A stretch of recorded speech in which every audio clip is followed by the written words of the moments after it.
"It's your fault you got pregnant," he said, and 2 years later, the Millionaire CEO froze when he saw her pushing a stroller with twins.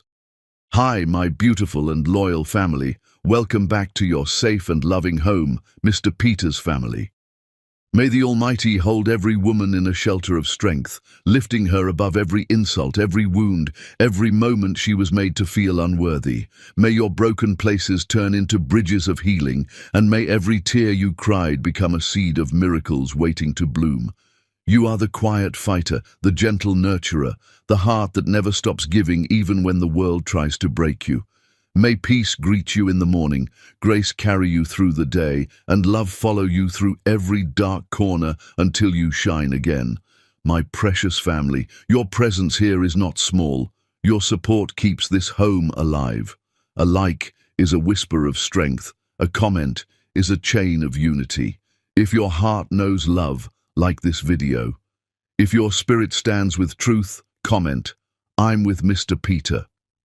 Some mistakes taste like champagne and feel like forever, until morning comes. The crystal chandeliers of the Metropolitan Grand Hotel cast fractured rainbows across the ballroom floor, where Seattle's elite mingled in designer gowns and tailored suits. Avery Morgan stood near the floor-to-ceiling windows, champagne flute in hand, only half listening to a petroleum executive drone about offshore drilling permits. Her mind was calculating the proposal she'd submit tomorrow for the waterfront revitalization project. She'd built her reputation as one of the most innovative urban development consultants on the West Coast through relentless work, not charity galas. "You look like you'd rather be anywhere else." The voice came from behind her, smooth and confident. Avery turned to find a man whose presence seemed to shift the energy in the room.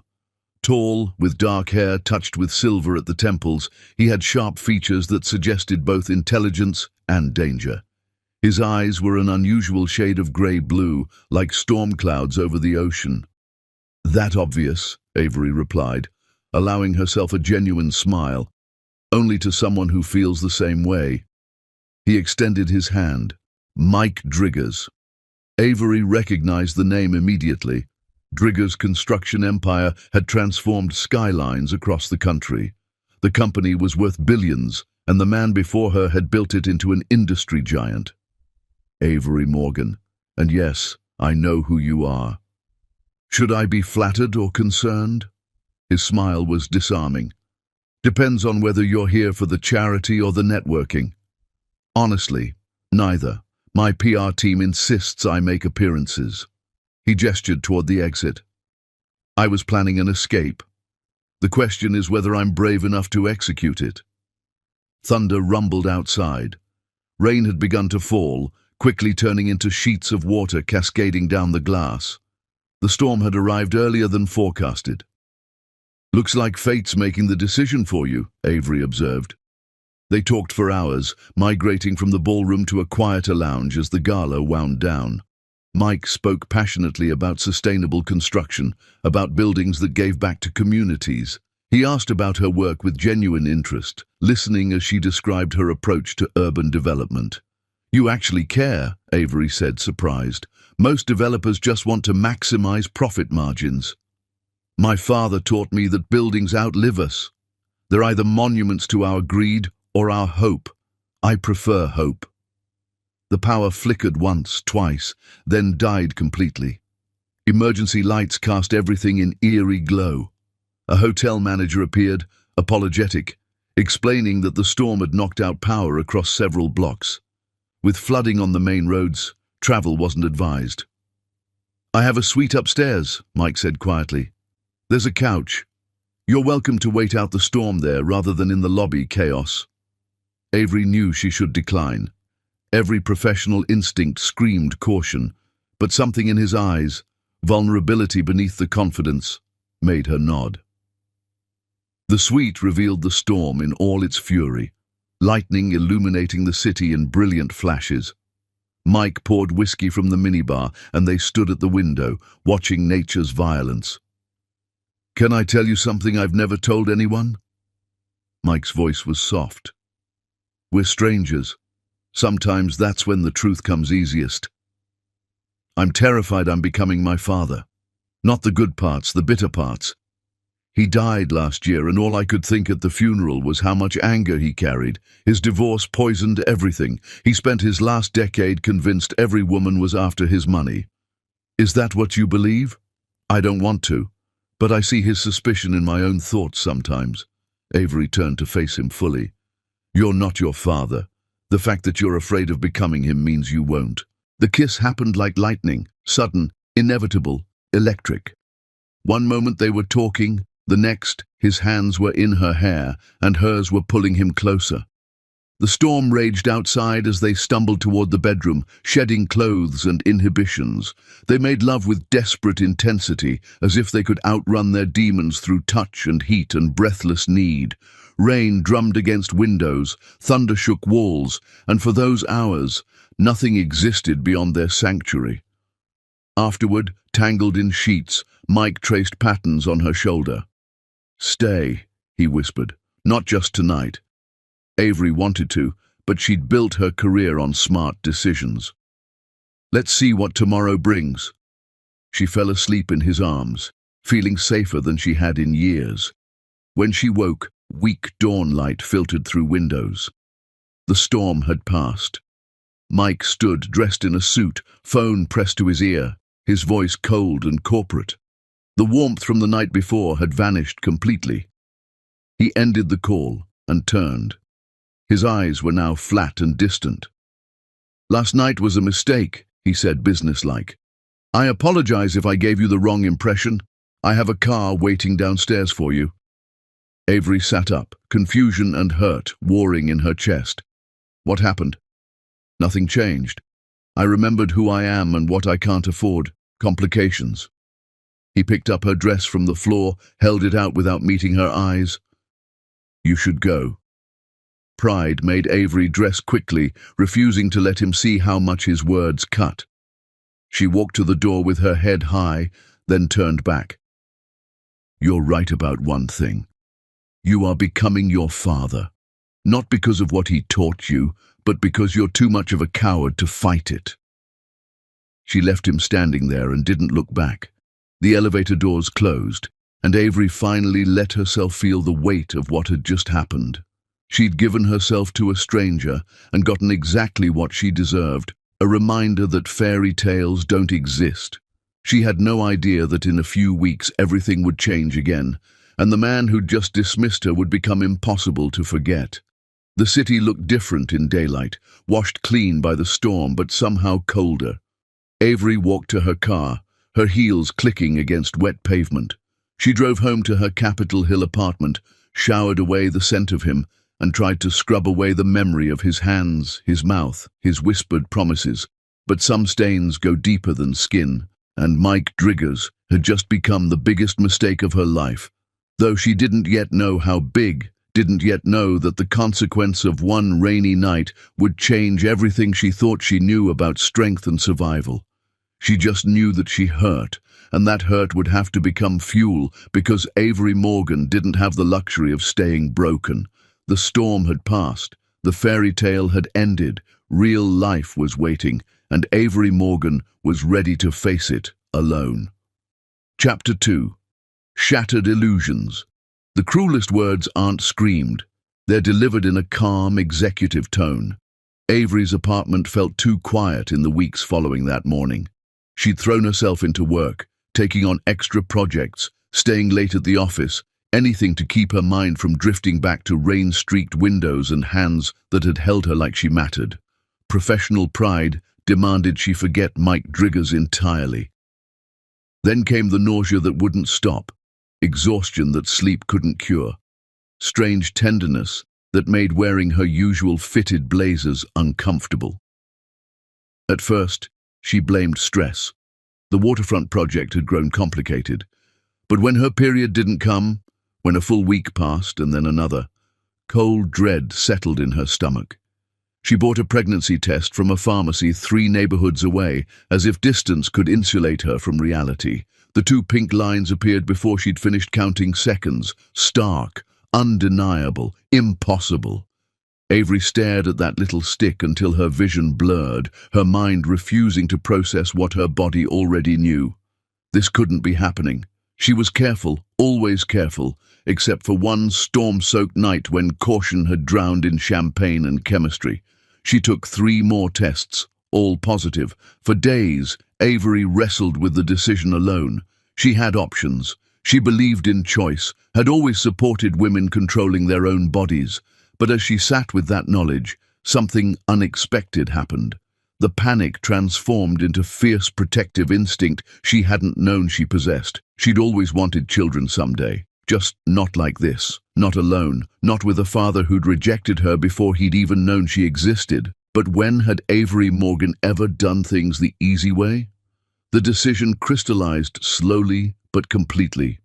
She would keep this baby. She would raise it alone if necessary. She would build a life that didn't need Mike Driggers's money or his name or his grudging acknowledgement. But he deserved to know. Whatever he'd become that morning, he had a right to this information. What he did with it was his choice. Getting to him proved harder than expected. His assistant screened calls ruthlessly. Finally, desperate, she used a professional contact to request a meeting about a development consultation. The assistant scheduled her immediately. Drigger's construction occupied the top 5 floors of a gleaming tower. The executive suite was all glass and steel and breathtaking views designed to intimidate. Mike sat behind a massive desk, reviewing documents, and didn't look up immediately when she entered. When he finally did, shock flickered across his features before smoothing into professional neutrality. "Ms. Morgan, this is unexpected. We don't have business to discuss," Avery said once the door closed. "But we have something more important." Mike stood slowly. "If you're here about that night, I thought I made my position clear. I'm pregnant." The words dropped between them like stones into still water. Mike's carefully controlled expression cracked slightly before he caught himself. "I see," he said slowly. "And you're certain it's mine?" The question stung. "Yes." "Have you confirmed this medically?" 3 home tests and a doctor's appointment. I'm about 6 weeks along." Mike walked to his windows, hands clasped behind his back. The silence stretched before he spoke. "What do you want?" "I'm telling you because you have a right to know. I've decided to keep the baby. I'm not asking you for anything." He turned, eyes cold. "Aren't you? Come now, Ms. Morgan. You attended that gala knowing I'd be there. You engineered our meeting, our night together. This was always the end game." Avery felt slapped. "You think I planned this? I think you saw an opportunity and took it. You're not the first woman to try this. My father dealt with 3 paternity claims, all schemes, all wanted money." "I don't want your money." "Then what? Marriage? The fairy tale?" Mike opened a drawer, pulled out a checkbook. "Let's skip the performance. How much to make this go away?" He wrote a figure, 6 digits, and held it out. Avery stared at the check, at the man offering it. Something inside her crystallized into diamond-hard resolve. She took the check, and for a moment Mike looked satisfied. Then she tore it methodically into small pieces and let them flutter onto his desk like snow. "It's your fault you got pregnant," Mike said, his voice sharp. "You knew the risks. If you chose to let this happen, that's on you. I'm offering you a generous settlement to handle the situation privately and disappear. This is the only offer you'll receive." Avery's hands shook with rage, but her voice was steady. "I came here because I thought you deserved to know. I thought despite everything there might be a decent person inside you. I was wrong. Ms. Morgan, I will raise this child without you, without your money, without your name, without anything from you. And years from now, when you're alone in your tower, remember that you had a chance to be part of something real, and you threw it away because you were too damaged and too afraid." She walked to the door, then paused. "You're not becoming your father. You already are him. The only difference is he had the excuse of real betrayal. You're just a coward hiding behind his ghost." Avery walked through the executive suite with her head high, rode the elevator down, made it to her car before the tears came. She sat in the parking garage and sobbed, mourning not just the loss of support but the loss of the man she'd thought she'd glimpsed that night. When the tears stopped, Avery looked at herself in the rearview mirror. Her eyes were red, her face blotchy. But beneath the devastation she saw determination. "Okay, baby," she whispered, touching her stomach. "It's just you and me, and I promise you that's going to be enough." She started her car and drove away from Driggers Tower, away from Mike Driggers, away from the foolish fantasy that had briefly made her believe in fairy tales. She didn't look back. The road ahead would be harder than any she'd traveled.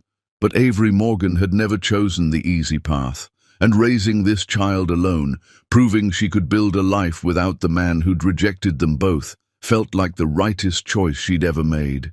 Even if it hurt, even if she was terrified, even if some small part of her still wished things could be different, they couldn't be. And she would learn to be okay with that. She would learn to thrive, because that's what survivors do. They take pain and transform it into power. And Avery Morgan was about to become the most powerful version of herself she'd ever been. Chapter 3. Building from Ashes. Desperation doesn't break strong women. It forges them into something unbreakable. The move to Portland happened within a month. Avery couldn't build a new life in Seattle, where Mike Driggers' towers loomed over the skyline like accusations. Portland was close enough to maintain West Coast clients, but far enough to breathe. She found a small apartment in the Alphabet District, the kind of neighborhood where mothers pushed strollers and no one cared about corporate empires. The first trimester was brutal. Morning sickness struck at all hours, leaving Avery hunched over toilets between conference calls. She worked remotely when possible, traveling to client sites when absolutely necessary, hiding her expanding waistline under flowing blazers. She told no one about the pregnancy, paranoid that word would reach Mike. Then came the ultrasound at 10 weeks that changed everything. "Well," the technician said, moving the wand across Avery's gel-covered belly, "I hope you're ready for an adventure." Avery's heart dropped. "Is something wrong?" "Quite the opposite. See here and here?" The technician pointed at the screen. "Congratulations, you're having twins." Twins, 2 babies, 2 lives depending entirely on her. Avery stared at the grainy image, at 2 tiny forms, and felt terror and joy collide in her chest. That night, alone in her apartment with ultrasound photos scattered across her coffee table, Avery made lists. Every scenario ended in red ink and overwhelm. Her savings would barely last through maternity leave. She'd need help, and she had no family to call on. For the first time since leaving Mike's office, Avery let herself cry from fear. But eventually, the tears stopped, because tears solved nothing. She looked at those ultrasound images again and made herself a promise. "I will give you everything you need," she whispered, "whatever it takes." She started building that promise immediately. A former colleague referred her to a non-profit developing affordable housing. The pay was modest, but they offered flexible hours. She wrote articles for urban planning journals late at night, building her reputation. Each article brought consulting opportunities, small at first, but growing. The pregnancy grew complicated. Gestational diabetes appeared. Her blood pressure spiked, forcing bed rest. She worked from bed, laptop balanced on her massive belly, refusing to let circumstances become excuses. "You're going to work yourself into early labor," her doctor warned. "Then I'll work from the hospital," Avery replied, only half joking. Labor started on a rainy evening in March. Fitting and cruel. Avery drove herself to the hospital, gripping the steering wheel through contractions. The labor was long and difficult, 18 hours of relentless pain. She labored alone except for rotating nurses. At 36 weeks, the twins finally arrived. The nurses placed 2 tiny, perfect girls on her chest, and Avery understood what people meant by love at first sight. "Names?" a nurse asked gently. "Luna," Avery said, touching the first baby's head. "And Ava." The next month dissolved into sleepless nights and constant feeding. Avery hired a part-time nanny named Rosa, a grandmother who treated Luna and Ava like her own grandbabies. Rosa became family, arriving each morning with homemade food and endless patience. "You're doing beautifully, Mija," Rosa would say when Avery broke down crying from exhaustion. With Rosa's help, Avery slowly rebuilt her professional life. She accepted consulting jobs she could do remotely. Her ideas about mixed-use developments caught attention. A profile in Portland Monthly called her the conscience of urban development. She launched Morgan Urban Solutions on the twins' first birthday, working from her apartment. Her first major client wanted to revitalize a neighborhood without displacing residents. Avery designed a plan incorporating affordable housing and community spaces. The project won awards and attracted more clients. By the time Luna and Ava were walking, Morgan Urban Solutions had real office space and 3 employees. By the time they could talk, Avery had opened a second office. She built an empire in stolen hours between bedtimes and breakfast. "Mama busy," Ava would tell people solemnly. "Mama building," Luna would add. The girls grew into bright, curious children. Luna was cautious and thoughtful. Ava was bold and adventurous. They were opposite but inseparable, finishing each other's sentences. They looked like Avery, same warm brown skin, same dark eyes. But sometimes Avery caught glimpses of Mike. Luna had his thoughtful expression. Ava had his devastating smile. She never spoke about their father. When they asked why they had no daddy, Avery said simply, "Some families have 2 parents, some have 1. We have each other, and that's enough." And it was enough. Avery took the girls to parks and museums, read them stories every night, celebrated every milestone. She built a chosen family of friends and Rosa. She created a world where Luna and Ava felt secure and loved. Morgan Urban Solutions continued growing. Avery was invited to speak at conferences, to consult on projects in other cities. Magazine profiles called her a visionary, a force transforming cities. What they didn't see were the nights Avery lay awake worrying, the moments when exhaustion overwhelmed her. They didn't see her crying when loneliness felt crushing, or looking at her daughters and feeling grief for the man who'd rejected them, but those moments passed. Avery learned to be both mother and mogul, soft at home and steel in boardrooms. She learned that she didn't need a partner to complete her story. Mike Driggers became a ghost in her past, a cautionary tale about trusting the wrong person. She never tried to contact him again, never asked for support. Her daughters were hers alone. She had no idea that fate was about to bring him crashing back, or that the price of pride would come due for both of them, but that reckoning was still years away. For now, Avery had everything she needed: 2 beautiful daughters, a thriving company, knowledge that she'd survived the worst and emerged stronger. That would have to be enough, because it was all she had, and somehow, miraculously, it was everything. Chapter 4. The Empire She Built. Success tastes sweetest when you've earned every bitter ingredient. The morning started like any other in the carefully orchestrated chaos that defined Avery Morgan's life.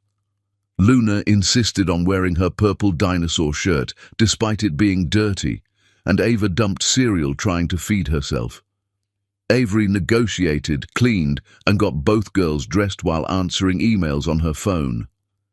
This was her superpower, existing in multiple dimensions simultaneously. "Auntie Rosa's picking you up from preschool today," Avery told them as she buckled car seats. "I have a big meeting." "Bigger than us?" Luna asked, concerned. Avery's heart squeezed. "Nothing is bigger than you 2. But this meeting helps Mama build things, and building things means we can have adventures together." "The zoo?" Ava bounced enthusiastically. "We can see all the animals," Avery promised, "but only if you're good listeners today. Deal?" "Deal!" they chorused. She dropped them at Little Explorers Preschool, watching them run inside hand in hand. These separations never got easier. Part of Avery always wanted to keep them close, where nothing could hurt them, but that wasn't preparing them for the world. Morgan Urban Solutions occupied the 10th floor of a renovated historic building, all exposed brick and modern glass. Honor the past while building the future. Her team had grown to 15 employees, each chosen for commitment to ethical development work. Morning, boss. Jasmine fell into step beside her. The Portland Commons project got final approval. Council voted unanimously. Which proposal? Avery shrugged off her coat, mentally pulling up project files. The one with vertical gardens and affordable units integrated throughout instead of segregated. Your presentation about dignity in housing made 2 council members cry. Avery smiled. That project had been her passion, fighting developers who wanted one poor people tower in back. She'd convinced them true mixed-income communities created value for everyone. Set up a celebration lunch for the team. They earned it. Her office overlooked the city but was decorated with what mattered. Photos of Luna and Ava covering one wall, their artwork on another, their favorite books on a shelf. The day filled with meetings that would have overwhelmed her former self. But motherhood had taught efficiency, how to make decisions quickly, cut through nonsense, manage multiple crises without losing focus. A developer wanted her input on a Vancouver waterfront project. A city council member sought zoning reform advice. A national magazine requested an interview about women transforming American cities. Avery fielded them all with practiced ease, negotiating from positions of strength. She'd learned to turn down projects that didn't align with her values.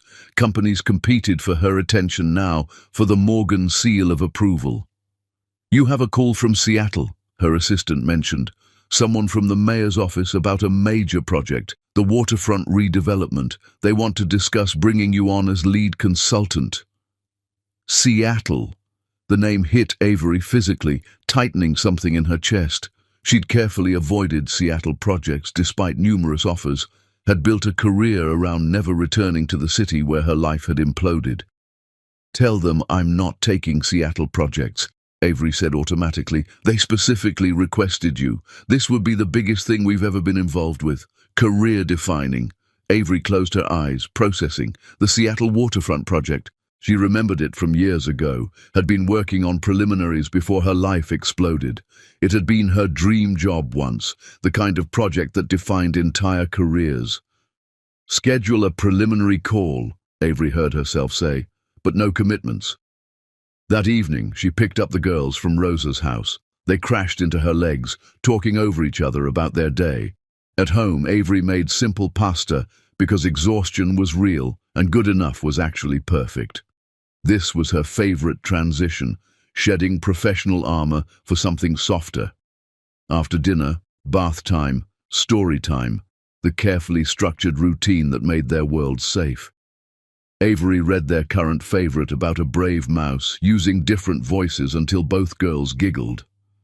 "Mama?" Luna asked as Avery tucked them in. "When I grow up, can I build things like you?" "You can build anything you want, baby." "I want to build a castle for dragons," Ava announced, "with big doors." "Then you'll need to make the doors extra big," Avery said, kissing each forehead. "And fireproof." She stood in their doorway after they'd fallen asleep, watching their small forms, their breathing synchronized even in sleep. Everything she'd built existed to give them security and possibilities. Later, alone in bed, Avery pulled up information about Seattle's waterfront project. It had evolved significantly, grown more ambitious.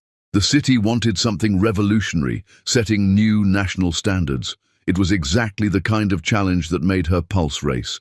But taking it meant returning to Seattle regularly, working in a city where Mike Driggers had major influence.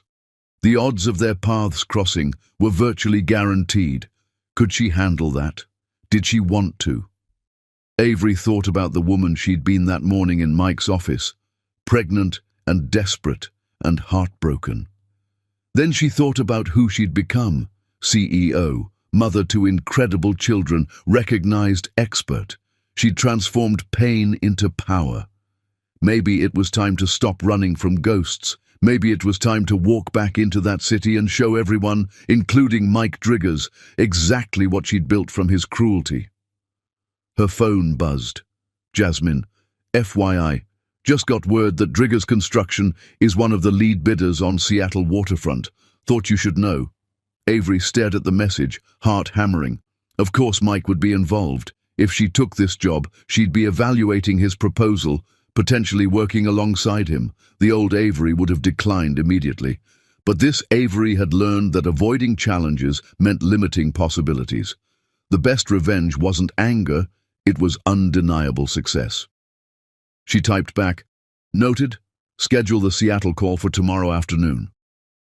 Then she lay back, wondering what kind of man Mike had become, wondering if he'd ever thought about that night, about the woman he'd dismissed, about the child he'd rejected. Most importantly, wondering if she was strong enough to face him again and remain unshaken. Only one way to find out. Avery turned off her light, knowing sleep would be elusive. Tomorrow, she'd hear the proposal. She'd evaluate whether this opportunity was worth reopening old wounds, and if she decided to take it, she'd walk into Seattle like the conqueror she'd become. Mike Driggers would see exactly what he'd thrown away, and she'd make damn sure it hurt him to look. That felt like justice. That felt like the ending her story deserved, not a fairy tale, but triumph earned through years of hard work. She was ready. The question was whether he was.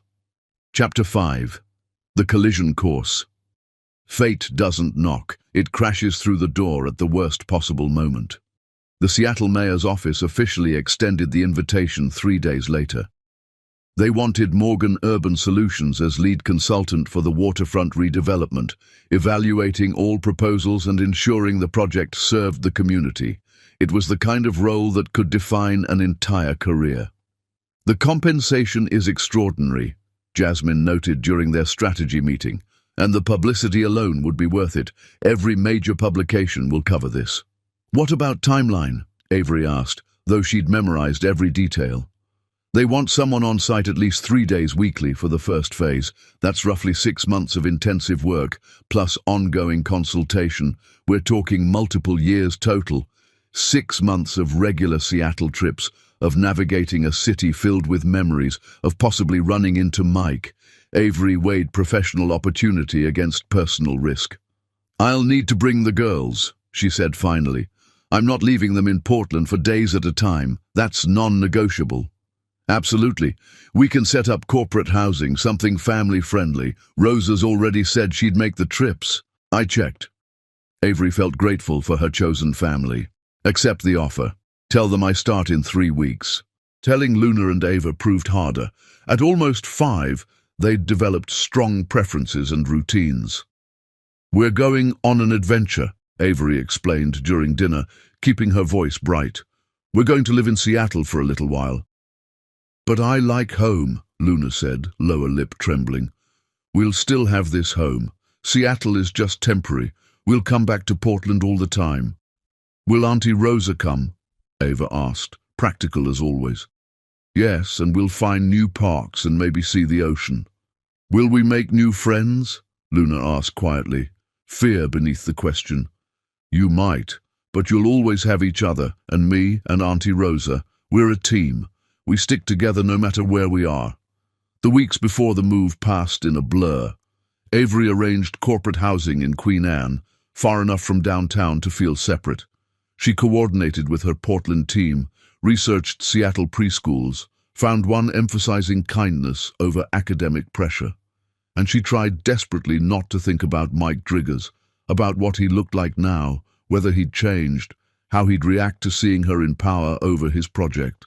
Those thoughts led nowhere productive. The preliminary meeting was scheduled for Wednesday morning at City Hall. Avery arrived deliberately early, wanting to control the space. She wore what she thought of as armor, tailored navy suit conveying authority, pearl earrings Luna and Ava had helped choose that morning. The conference room was filling when she entered. City officials, urban planners, a Seattle Times reporter, and representatives from 5 development companies. Avery scanned the room, noting faces, reading body language, assessing alliances. Then the door opened, and Mike Driggers walked in. Avery's heart kicked against her ribs, but her face remained perfectly composed. She'd prepared for this moment, rehearsed reactions, built walls that couldn't be breached. He looked the same, yet different. Maybe more silver in his hair, faint lines around his eyes, still handsome in that sharp, dangerous way, still commanding attention the moment he entered. Their eyes met across the room. Avery watched shock flicker across his features. He clearly hadn't known she'd be here. Good. Let him be off balance. She turned away deliberately, focusing on the city planning director approaching to greet her. "Ms. Morgan, we're absolutely thrilled to have you. Your Portland work has been extraordinary." "Thank you. I'm excited about the possibilities here." The meeting began. Each development company presented their vision. Avery listened intently, taking notes, asking pointed questions revealing whether presenters had researched community needs or just designed ego monuments. When Mike's turn came, Avery forced herself to focus purely on the proposal. Drigger's Construction proposed mixed-use development with significant green space, affordable housing integrated throughout, and local hiring commitments. It was good, frustratingly good, exactly the kind of thoughtful approach Avery advocated for. "Questions for Mr. Driggers?" the mayor asked. Avery raised her hand. "The affordable housing component. Your proposal mentions integration, but I don't see specific income thresholds or long-term affordability guarantees. How do you prevent market-rate conversion?" Mike's eyes locked on hers. "We're proposing 50-year deed restrictions with income qualifications tied to area median income. Units managed through a community land trust for permanent affordability." "And the local hiring commitment? What percentage, and how do you verify compliance?" 30% of construction jobs reserved for residents within 5 miles, with quarterly reporting and financial penalties for non-compliance. Avery made notes, expression neutral. He'd done his homework. The proposal was excellent, addressing every concern she'd have raised. The meeting continued another hour. When it finally concluded, people clustered in groups, networking and politicking. Avery gathered her materials, intending to leave quickly. "Ms. Morgan," she'd known he'd approach. Avery turned slowly, meeting his gaze with cool professionalism. "Mr. Driggers." "I wasn't aware you'd be consulting on this project," Mike said carefully. "I wasn't aware you needed to be informed of my professional engagements." A muscle twitched in his jaw. "Could we speak privately?" "We have nothing private to discuss. If you have questions about the evaluation process, submit them in writing to the mayor's office." Avery. "It's Ms. Morgan in professional settings, Mr. Driggers. I'd appreciate if you'd remember that." She walked away before he could respond, heels clicking sharply against marble. She made it to the elevator, to the parking garage, to her car, before her hands started shaking. Seeing him had been harder than anticipated, not because she still felt anything romantic. That part had calcified into scar tissue. But because looking at his face meant seeing echoes of her daughters, meant remembering the night that changed everything, meant confronting reality that this man had rejected Luna and Ava before they'd existed. Avery sat in her car and practiced breathing techniques from therapy. Center yourself. Focus on what you can control. You are not that broken woman anymore. When her heart rate slowed, she drove to the corporate apartment where Rosa had the girls. They were building with blocks when she entered, their faces lighting up at seeing her. "Mama, come see!" Ava grabbed her hand, pulling her toward their creation. "It's taller than me!" Avery knelt beside them, pulling both girls into her arms, breathing in their powder-fresh scent. This was real. This was what mattered. "It's beautiful," she told them, examining their lopsided creation. "Tell me about it." "It's a castle for us," Luna explained seriously, "with a tower for reading and a tower for adventures." "So you can each do what you love," Avery said, understanding immediately. "That's perfect design." That evening, after the girls were asleep, Avery stood at the apartment window looking out at Seattle's lights. The city spread before her like a battlefield. Somewhere out there, Mike was probably in his tower, maybe thinking about their encounter. She wondered what he'd thought seeing her. Had he recognized the confidence built from his cruelty? Had he felt even a flicker of regret? It didn't matter. Avery wasn't here for his approval or regret. She was here to do a job that would cement her reputation. Her phone buzzed. Unknown number, subject line. We need to talk. Avery knew who it was. Mike had tracked down her personal email. The message was brief. Avery, I understand you prefer to keep things professional, but there are matters we need to discuss outside this project. Please meet me for coffee. I promise to respect your time and boundaries. Mike. She stared at the message for a long time. The smart move was to delete it, maintain boundaries. But curiosity gnawed at her. What could he possibly want to discuss? Avery typed a response. I have exactly 15 minutes available tomorrow at 7 a.m., the coffee shop on 5th and Pine. If you're even 1 minute late, I'm leaving immediately. She hit send before reconsidering. Tomorrow, she'd hear whatever he thought was so important. Then she'd get back to work, back to her daughters, back to the life she'd built without him. She just hoped her armor would hold against whatever weapons he might deploy. Chapter 6. The truth surfaces. Some secrets hide in plain sight, waiting in double strollers at farmers' markets. Mike Driggers hadn't slept. He'd spent the entire night in his penthouse, pacing between rooms, staring at city lights that offered no answers, replaying the conference room encounter on an endless loop. Avery Morgan. After all this time, there she was, transformed, powerful, looking at him like he was just another developer with a proposal to evaluate. He'd thought about her more than he wanted to admit over the years. Guilt lingered, showing up at 3 a.m. when defenses were down. He'd convinced himself she'd moved on, married someone better, lived a happy life that didn't include the damage he'd inflicted. Seeing her yesterday shattered that comfortable delusion completely. She'd moved on, yes, but not in any way he'd imagined. She'd taken whatever pain he'd caused and alchemized it into pure power, had become someone who commanded rooms and made experienced developers sweat under her questioning. It made what he'd done somehow worse. The coffee shop was nearly empty when Mike arrived at 6:45.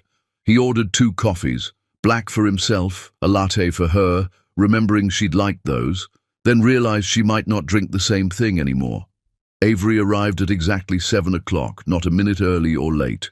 She wore jeans and a blazer, casual but somehow more intimidating. Her hair was pulled back simply, minimal makeup, nothing to hide behind. You're punctual, she said flatly. You said you'd leave if I was late. Mike pushed the latte toward her. I didn't know if you still drink these. I don't. She left the cup sitting untouched between them. You have 15 minutes. Use them wisely. Mike had rehearsed this conversation 100 times. Now, facing her, all his prepared words scattered like leaves in wind. I wanted to apologize, he said simply. For what specifically? For how I treated you that morning. For what I said when you told me about the pregnancy. For how cruel I was. He stopped, regrouped. There's no excuse for my behavior. I was paranoid and damaged and wrong. Avery's expression didn't change, didn't soften. Is that all? No. Mike took a shaky breath. I want to explain, even though explanations aren't excuses. My father's death messed me up. He spent his final years bitter and alone, convinced everyone wanted his money. 3 women tried to claim he'd fathered their children, all proven false. He made me promise to protect our family fortune. From women like me. Avery's voice was sharp enough to draw blood. From anyone. He didn't trust anyone by the end. And I inherited that sickness. That morning after the gala, I woke up and panicked. We'd been so open, so honest, and it terrified me. So I became him. Cold, dismissive, cruel. I hurt you because I was afraid. You didn't just hurt me, Mike. Avery's hands clenched around her cup. You accused me of being a con artist. You offered me money to get rid of my... She stopped abruptly, jaw tightening, catching herself. Mike's stomach dropped, ice flooding his veins. You're what? Avery stood quickly, gathering her bag. This was a mistake. We're not doing this. Avery, please. Mike stood too, desperate. I know I don't deserve your forgiveness. I'm not even asking for it. I just needed you to know that I regret every word, every assumption, every moment of cruelty. She studied him for a long moment. Why now?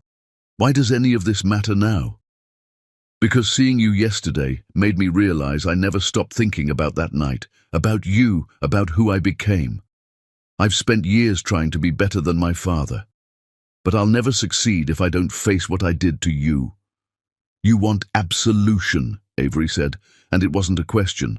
No, I want to acknowledge the truth, that you were genuine and kind and brave enough to be vulnerable with me, and I repaid that with accusations and cruelty. That's on me. I have to live with it. Avery picked up her bag. Your 15 minutes are up, Mr. Driggers. Wait, please, can I ask you one question? She paused, not agreeing, but not leaving. Are you happy? Mike asked quietly. Did you build a good life? I need to know my cruelty didn't define you. Something flickered across her face. Surprise, maybe pain. I built an excellent life. I have everything I need and nothing I don't. I'm genuinely glad, Mike said, meaning it despite how the words tasted like ash. For what it's worth, your questions yesterday about my proposal were exactly right. The project will be better because of your input.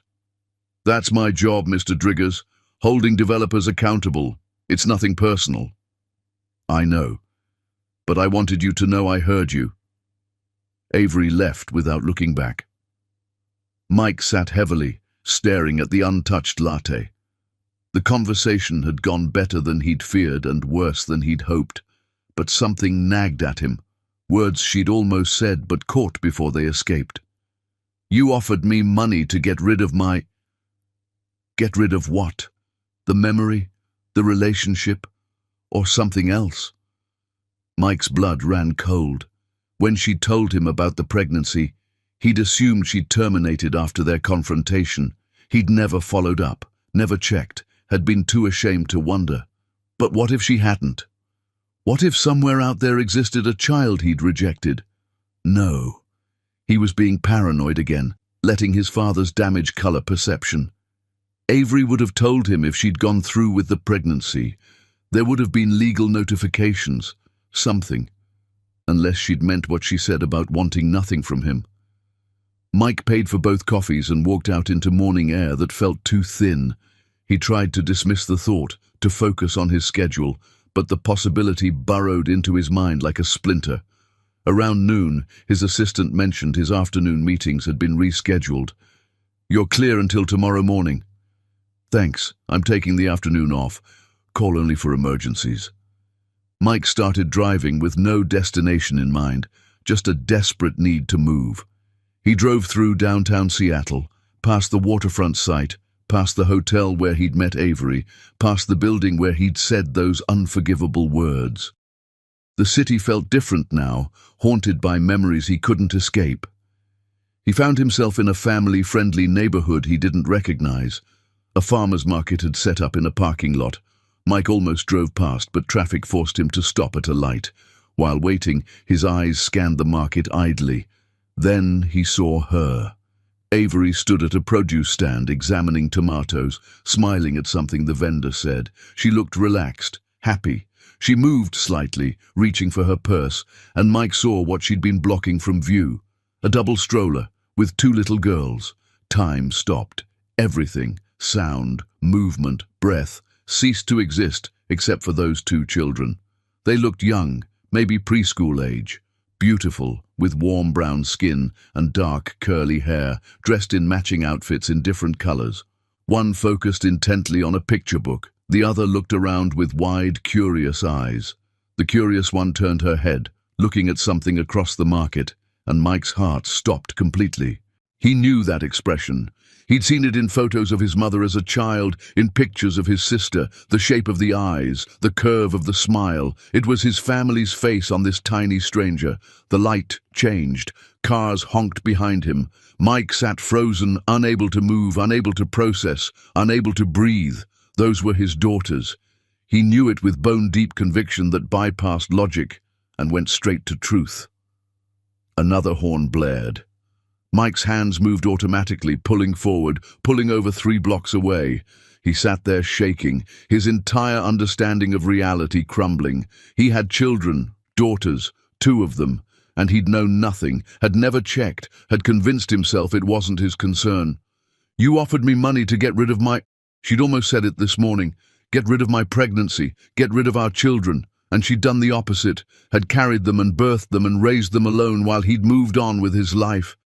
Mike pulled out his phone with trembling hands. He knew people, had resources. One call to a private investigator would provide proof. But did he have the right? Avery had made her choice clear. She wanted nothing from him, had built her life deliberately without him. But those were his children, his daughters. He'd missed their entire lives because of his own cruelty. The guilt that had plagued him for years was nothing compared to what crashed over him now. This wasn't about a woman he'd wronged or words he couldn't take back. This was about two innocent children who'd grown up without a father because he'd been too broken to trust. Mike sat in his car and understood, with crushing clarity, what he'd actually destroyed. Not just a relationship, an entire family. His family. He'd become exactly what he'd feared. His father had at least been wounded by actual betrayal. Mike had just been wounded by fear and had inflicted that wound on everyone around him. That night, alone in his penthouse, Mike made the call. He hired an investigator to confirm what he already knew, to make real what his heart had recognized in a single glance.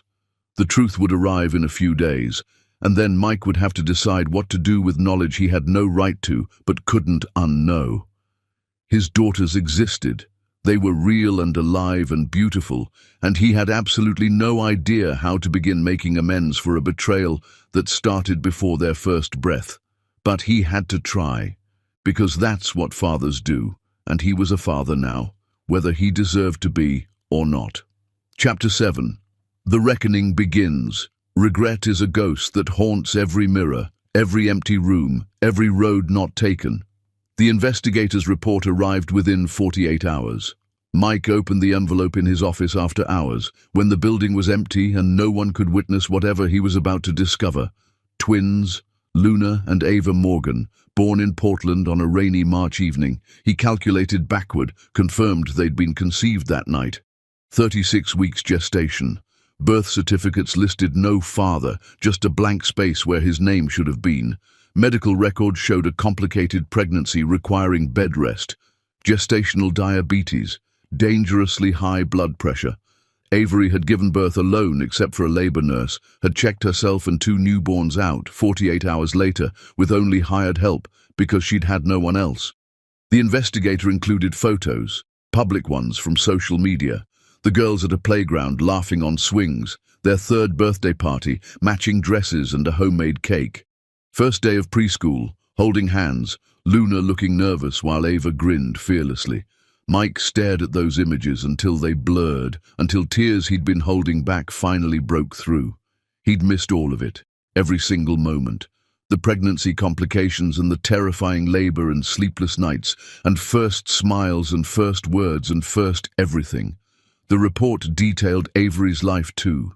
She'd started Morgan Urban Solutions when the twins were barely walking, had built it while juggling motherhood and heartbreak. Every award, every project, every accolade, she'd done it while raising two children alone. There was no partner mentioned, no boyfriend, no husband. Avery Morgan had been a one-woman army, and she'd won decisively. Mike called an emergency board meeting the next morning, gathering his leadership team before he could second-guess himself. "I need to make substantial changes," Mike announced, standing at the table's head, "starting with our labor practices. I want third-party audits of all contractors, with immediate action on violations. I want to establish a foundation supporting single parents pursuing business ownership, and I want to revamp our hiring practices to prioritize candidates from underrepresented communities." His CFO frowned, clearly concerned. "This seems sudden. What's driving these changes?" "The only crisis is that we've been operating with the wrong values for too long. Profit can't be our only metric. We need to build in ways that actually help communities." The meeting lasted hours. Mike fielded skepticism and resistance, using his controlling stake to push through changes. Some looked concerned about his mental state. Let them wonder. That evening, Mike visited the first of what would become many volunteer commitments. A community center in a low-income Seattle neighborhood ran after-school programs for children whose parents worked multiple jobs. Mike had donated money before, but he'd never actually showed up. Now he helped kids with science projects, his rusty physics knowledge barely adequate. A boy showed him a drawing of a rocket ship. A girl asked about earthquakes.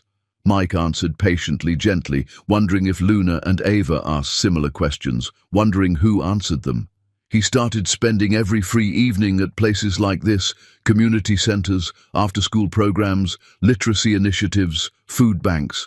He didn't publicize his volunteer work, didn't tell his PR team. He did it because it was what he should have been doing all along, and because somewhere in this city, Avery was raising two daughters who deserved a better world. Weeks passed. The Seattle waterfront project moved through evaluation phases. Mike and Avery maintained scrupulous professionalism during meetings. His proposal advanced to the final round, partly because it was genuinely excellent and partly because Avery had the integrity to judge fairly. They never referenced anything personal. Avery asked tough questions. Mike provided thorough answers. They existed in the same rooms without acknowledging the enormous weight of everything unsaid. Mike heard things through industry channels. Avery had rented a family-friendly apartment in Queen Anne. She'd been seen at local parks and museums, always with two little girls and an older woman. She'd created a whole portable world for their daughters in Seattle, and Mike existed nowhere in it. He deserved that absence. But knowledge didn't ease the ache of watching his children grow from a careful distance. 3 months into the project timeline, Mike attended a community input session at a local elementary school. These sessions were required, giving neighborhood residents a voice. Mike usually sent representatives, but he'd committed to being more hands-on. The school gym was filled with folding chairs and concerned citizens. Children's artwork covered the walls. Mike took a seat in the back, reviewing presentation notes. "Mr. Driggers?" He looked up. Avery stood in the aisle, expression carefully neutral. "Ms. Morgan, I didn't realize you'd be attending. Community input is crucial.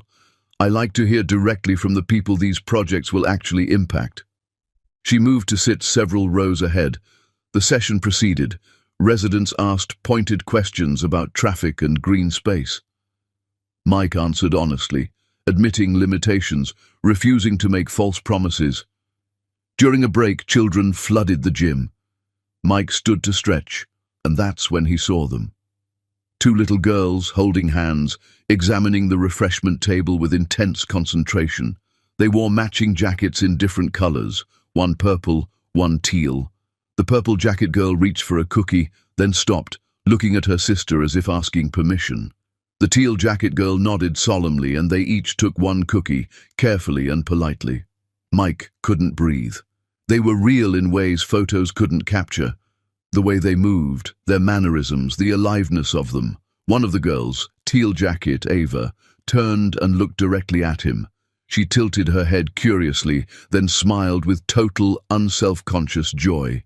His mother's smile, his sister's eyes, his family's face looking at him with complete trust because she didn't know any better. "Luna, Ava, come here now." Avery appeared from nowhere, voice gentle but firm. The girls ran to her immediately, wrapping themselves around her legs. She rested one hand on each small head, protective, her eyes locking on Mike with clear warning. "Stay away." "Who's that?" Luna asked, pointing at Mike with innocent curiosity. "Someone Mama works with," Avery said smoothly. "Say hello politely, then we're leaving." "Hello!" Ava waved enthusiastically. Luna offered a small smile and quiet, "Hi." Mike's throat closed around words he couldn't form. He managed a wave, a smile he hoped looked normal, watched as Avery shepherded the girls toward the exit. He stood frozen in that gym, surrounded by noise and people, feeling more alone than he'd ever felt. He'd heard his daughters' voices, seen their faces up close, watched them interact with the mother who'd given them everything. That night, Mike sat in his penthouse and wrote a letter he had no intention of sending. He wrote about regret and shame, and the father he'd failed to become. He wrote about two little girls in matching jackets, about their careful politeness and beautiful smiles. He wrote until his hand cramped and his vision blurred. Then he burned it, watching his words turn to ash, knowing that some mistakes couldn't be undone with apologies or money or even genuine transformation. He'd destroyed something precious before it even existed, and he'd have to live with that truth forever. But maybe, just maybe, he could become someone worthy of the children he'd rejected, even if they never knew his name. Maybe he could build a world that was better for them and everyone like them. It wasn't redemption, it wasn't forgiveness, but it was something. The only thing he had left to offer, and Mike Driggers would spend the rest of his life making that offering, because that's what you do when you've failed utterly. You keep trying anyway, even when it's hopeless, especially when it's hopeless. Chapter 8. Confrontation and Walls. Apologies are just words until they're backed by the weight of real change. Avery knew Mike had seen them at the community meeting. She'd watched his face shatter so completely when his eyes landed on Luna and Ava that for one fractured second she'd almost felt sorry for him. Almost. But pity was a luxury she couldn't afford when protecting her daughters from a man who'd rejected them before they'd existed. She'd left the meeting early, making excuses about bedtime routines, and driven home with her heart racing. The girls chattered obliviously in the back seat about cookies and other kids. "Mama, why are you breathing funny?" Luna asked, her perceptive nature missing nothing. "Just tired, baby. Long day." That night, after stories and kisses and blessed silence, Avery poured herself wine she didn't drink and stood at the window staring at Seattle's lights. She'd been naive to think she could work this project without collision. The city was too small for both of them. Her phone rang. Unknown number, but she knew. "You need to stop this," Avery said without preamble. "I know." Mike's voice was rough, exhausted. "I'm sorry. I didn't know they'd be there. They go everywhere with me when I'm in Seattle. That's what single parenting means. They're part of my entire life because I don't have the luxury of compartmentalizing, silence stretched between them. Then, they're beautiful, absolutely beautiful. Don't." Avery's voice was sharp. "Avery, please, I need to talk to you. Really talk, not 15 minutes in a coffee shop. I need—" "You need?" Avery cut him off, voice rising. "You lost the right to need anything from me when you called my pregnancy a scheme and offered me money to make your problem disappear." "I know. You're absolutely right. But those children are my children," Avery interrupted, voice hard as diamond. "Mine. I carried them. I birthed them. I raised them through every sleepless night and every milestone. You were offered a choice when they were nothing more than possibility, and you made it clearly. That choice doesn't get a do-over just because you saw them and felt guilty. Can I please just see you, somewhere private where we can talk?" Against every instinct, Avery agreed. Maybe because she needed to say things too. "My office, tomorrow evening, 6 p.m. sharp after my team has left." She gave him the address and hung up. The next day crawled by. Avery was sharp in meetings, snapping at her team over minor issues. Jasmine pulled her aside before leaving. "You okay, boss? You seem off today. Just stress from the Seattle project. More intense than anticipated." Jasmine studied her with knowing eyes. "It's Driggers, isn't it? There's history there." Avery considered lying, then gave up. "Ancient history. Nothing that affects my work. If you need backup, I don't, but thank you." Mike arrived at precisely 6 o'clock. Avery buzzed him up, watching through her window as he crossed the workspace. When he entered her office, his eyes immediately found the photo wall, Luna and Ava at every age, their artwork, their handprints, their entire lives documented. "Sit," Avery said curtly. Mike sat, looking smaller somehow, diminished. "Thank you for agreeing to meet." "Let's be clear," Avery said, standing because she needed the power of height. "This isn't for you. This is for me. I have things that need to be said, and you're going to sit there and listen. Understand?" "Yes." Avery took a breath. "You asked if I built a good life. I did. I built an extraordinary life. I have two daughters who are smart and kind and fearless. I have a company that genuinely changes communities. I have friends who've become family and a nanny who loves my girls like her own grandchildren. I built all of that from nothing while pregnant with twins, while you sat in your tower counting your money." Mike flinched, but didn't interrupt. "You don't get to feel sorry for yourself about missing their lives. You weren't absent through circumstance. You chose not to be present. There's a fundamental difference. Absent is what happens when life intervenes. What you did was deliberate rejection." "I know. Do you? Do you really understand?" Avery's voice shook with controlled fury. "Because I don't think you do. I was 28 and terrified. I thought I was carrying one baby, found out it was two. I developed gestational diabetes. My blood pressure spiked so high I was on bed rest for months. I went through 18 hours of labor with no partner, no family, no one to hold my hand except a nurse who felt sorry for me." Tears streamed down Avery's face, but her voice remained steady. "I came home from the hospital with two newborns and no idea what I was doing. They had colic, both screaming for hours. They wouldn't sleep. I was so exhausted I hallucinated. I cried more than they did some nights. And through all of it, I remembered your voice saying, 'It's your fault you got pregnant.' And I hated you so intensely I could taste it." Mike's face was white, hands clenched tightly. "But I survived," Avery continued, gaining strength.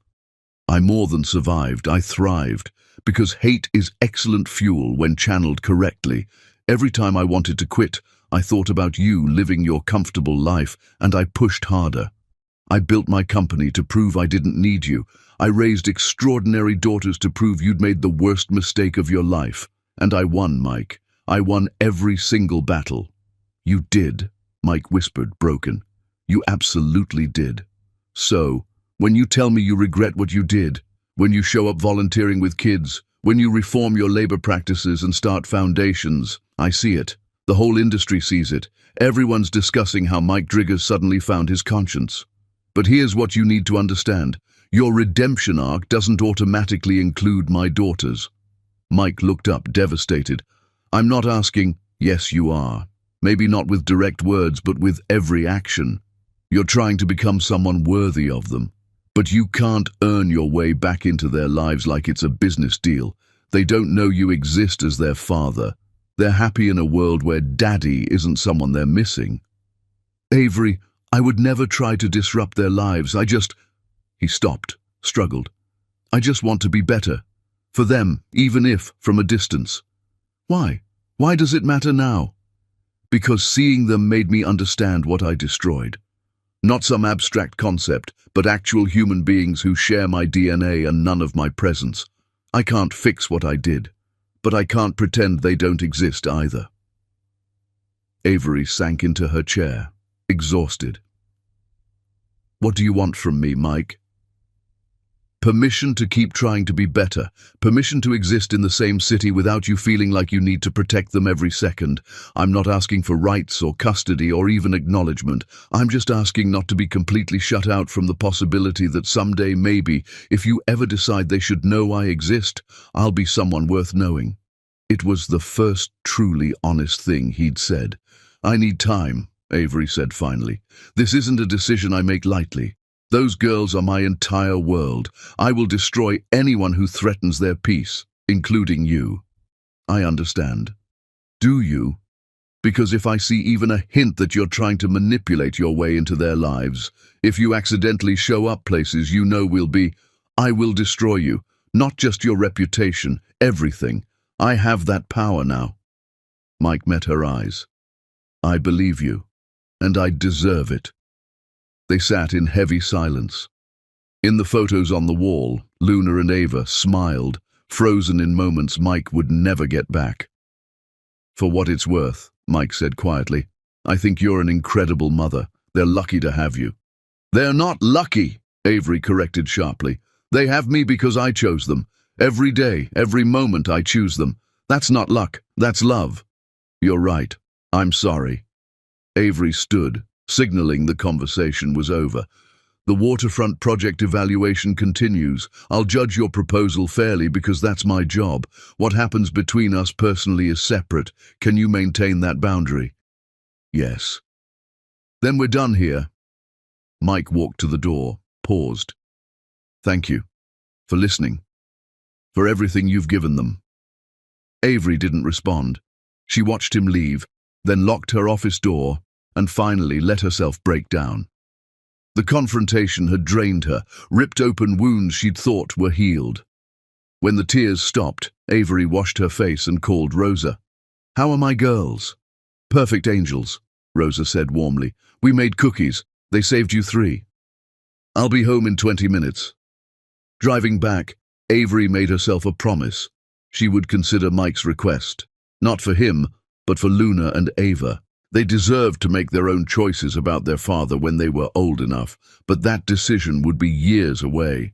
In the meantime, she'd keep doing what she'd always done, loving them fiercely, protecting them completely.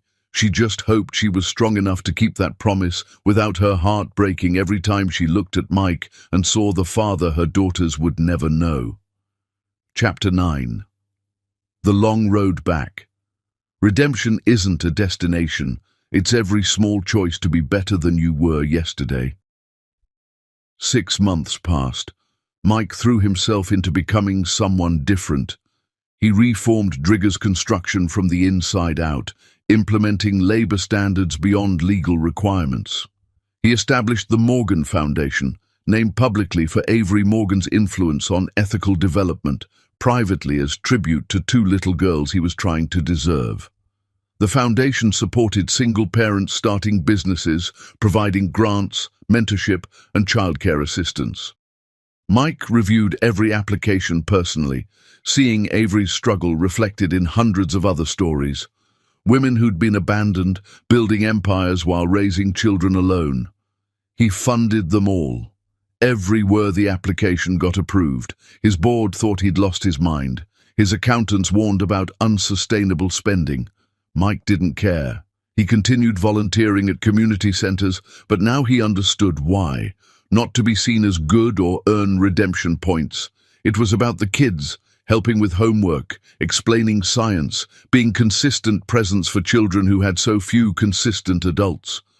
One evening at Rainier Community Center, a boy named Jason asked him to help with a project about famous buildings. "My dad was supposed to help," Jason said quietly, "but he doesn't live with us anymore." Mike's chest tightened. "Well, I'm here. Let's make this the best building project your class has ever seen." They worked together for weeks. Mike brought photos from his company's archives, explained engineering in kid-friendly terms, helped Jason build a Space Needle model from popsicle sticks. When Jason won 2nd place, his smile was so bright it hurt to look at. "Thanks, Mr. Mike," Jason said, hugging him impulsively. "You're like a dad, but better because you chose to help even though you didn't have to." Mike went home that night and cried.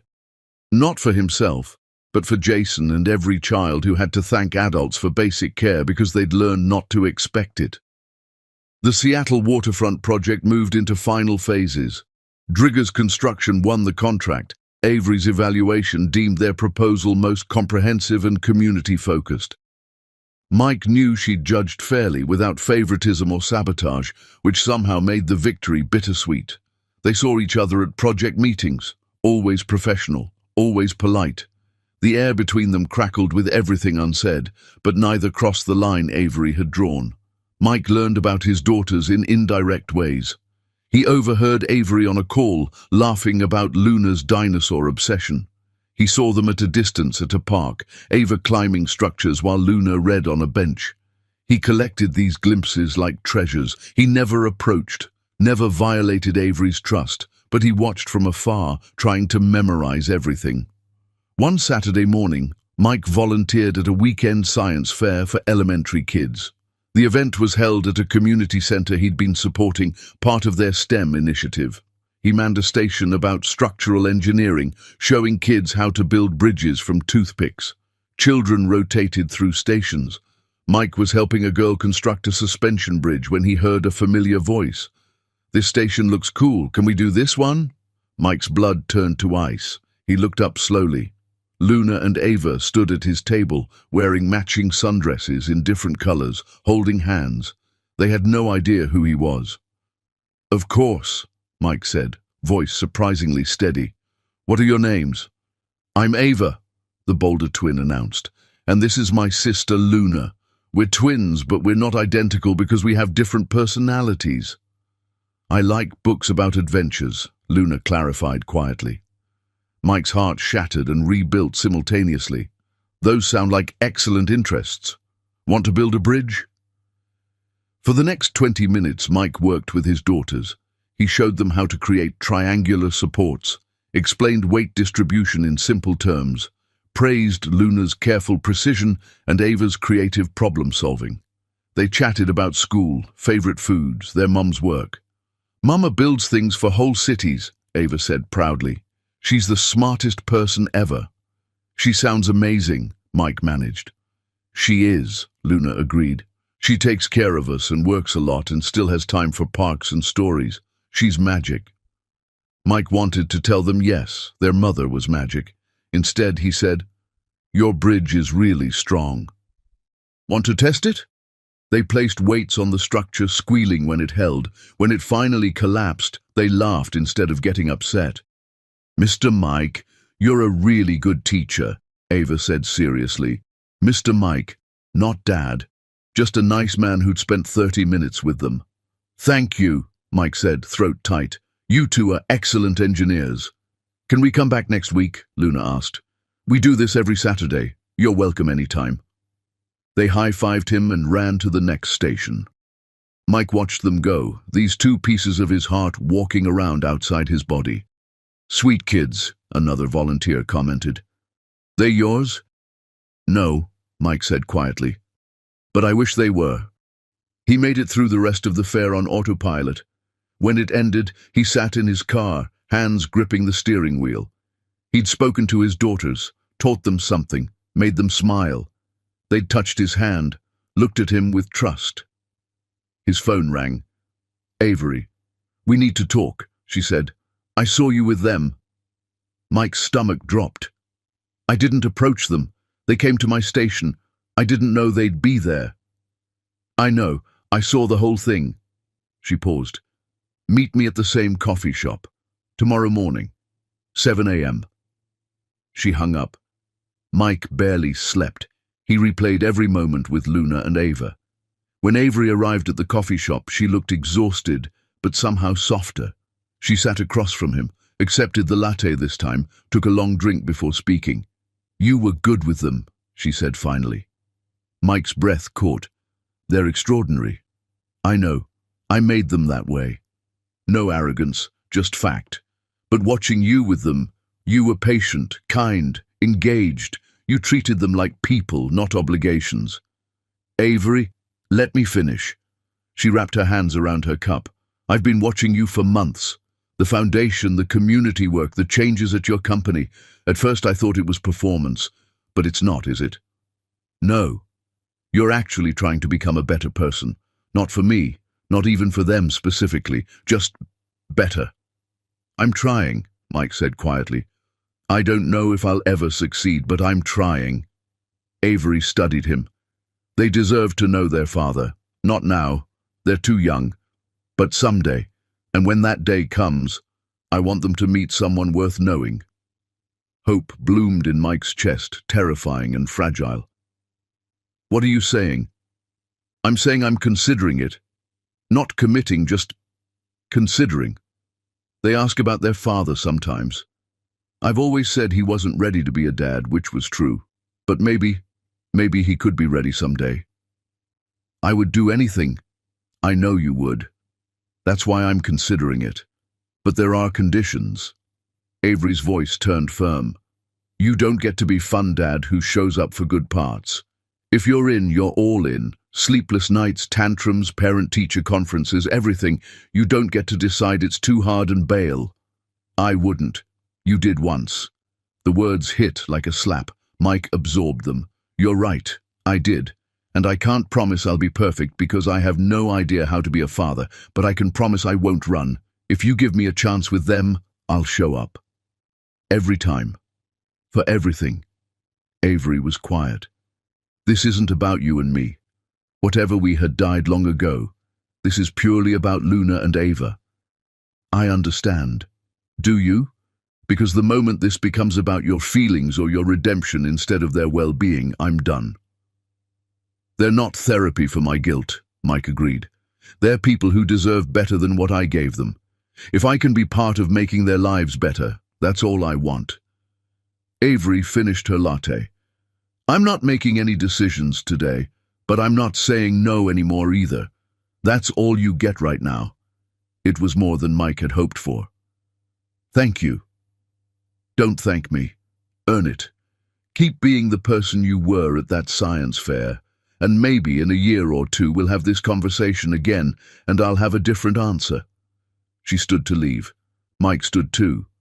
Avery, can I ask one question? 1.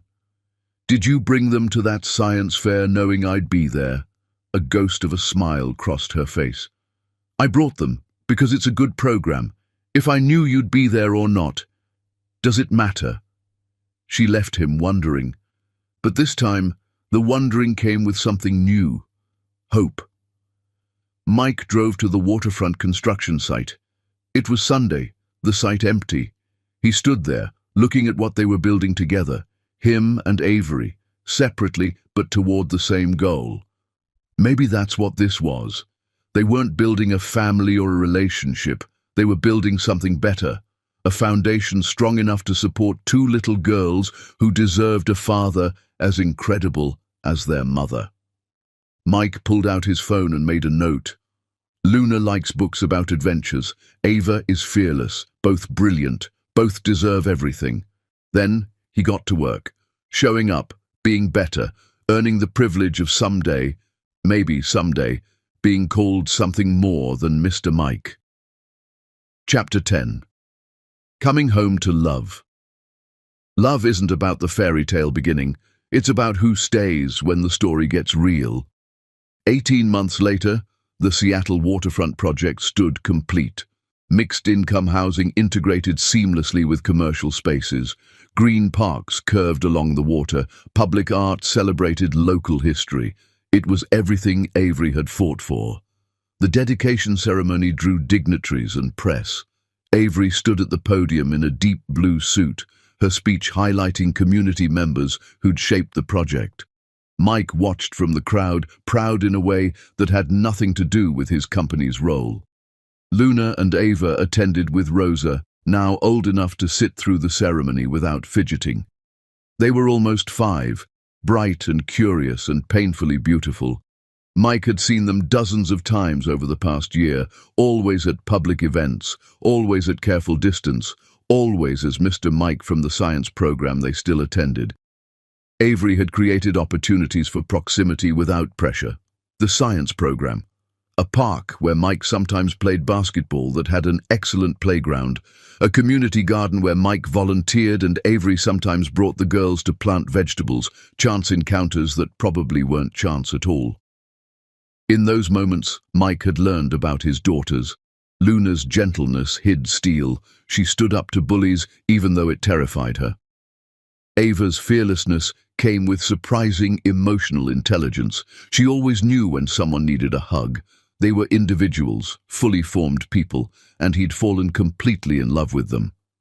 After the ceremony there was a reception. Mike mingled professionally, but his attention kept drifting to where Avery stood with the girls. Luna was explaining something to a journalist with complete seriousness. Ava had charmed the mayor into examining a rock she'd found. Mr. Mike, Ava spotted him, waved enthusiastically. Luna's face lit up. They ran over and Mike crouched to their level. Did you see the park? Ava demanded. With the swings? I helped design that, Mike said. What do you think? It's perfect, Luna declared. Avery appeared, her professional smile softening when she looked at the girls. Ask me what? Can we go to the park, please? Avery checked her watch. The reception's almost over. Rosa, can you take them? Of course, Rosa agreed. gathering coats and snacks. Mike watched them leave, feeling the familiar ache. "Walk with me," Avery said quietly. They left the reception walking along the waterfront paths they'd argued over and ultimately created together. The evening was cool, the water calm. "It's beautiful," Avery said. "Better than I imagined." "You made it beautiful. I just funded your vision. We made it beautiful. Together." She stopped at a railing overlooking the water. "I've been thinking about that a lot. What we can build when we work toward the same goal." Mike's heart started racing. "What are you saying?" "I'm saying you've shown up. For 18 months you've been consistent, patient, genuine. You've let me set every boundary and never pushed. You've become exactly who I asked you to become, someone worth knowing." "Avery, the girls ask about you," she continued. "They call you their friend Mr. Mike. Last week Luna asked why you don't come to dinner like Auntie Rosa, and I realized I don't have a good answer anymore." Mike couldn't breathe. "What did you tell her?" "I said maybe we could invite you sometime, and Ava asked if that meant you could be their dad." A laugh escaped Mike's throat, half sob. "That's not exactly how it works." "I know, but she's not completely wrong." Avery turned to face him. "I've been protecting them from you so long, I stopped asking if I was also protecting them from something good. They deserve to know their father, and you've worked hard enough to deserve being known. I don't want to confuse them or disrupt their lives. It will be confusing. There will be hard questions I'll have to answer honestly, about why you weren't there before, about my choice to keep you separate. But they're strong enough to understand. And I think maybe I'm strong enough to share them." "Are you sure?" "No," Avery admitted. "I'm terrified, but I've built my whole life on being brave when it mattered. This matters." "What does this look like?" "Slowly," Avery said firmly. "We tell them the truth in age-appropriate terms. We explain that you're their father, that you made mistakes, but you've worked hard to be better. We let them process however they need, and then we see what happens." "And us?" Mike asked quietly. "What are we in this scenario?" Avery was quiet, eyes on the water. "I don't know yet. The woman you hurt doesn't exist anymore. I'm someone completely different now, and you're not the man who said those cruel things. We're both strangers to who we were that night. But I see you with them, and I see the man I thought I met during that storm. Patient, kind, genuine.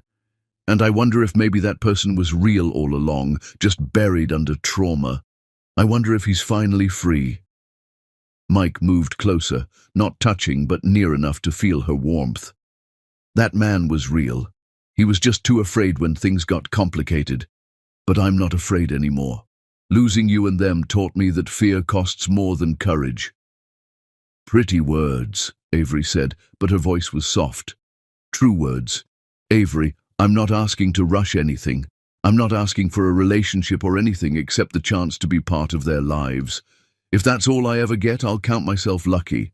But if someday you decide you want more, if you decide I've earned more, I'll be here. And if I'm never ready for more than co-parenting, then we'll be the best co-parents those girls could ask for. They're what matters." Avery reached out, took his hand.